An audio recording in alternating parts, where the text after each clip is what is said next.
আর লিখবে না? আর লিখবে না? হয়ে গেছে? আর আর লিখবে না? ও, আর লিখবে না? ঠিক আছে, আর লিখতে হবে না, তাহলে থাক। আর লিখবি না? না, আর না, আর না, আর না, হয়ে গেল?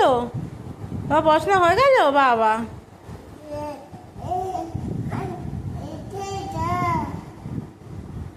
তুমি আর লিখবে না? না না না, তাহলে দাও, দাও আমার কাছে, দাও দাও দাও, দাও আমার কাছে দাও।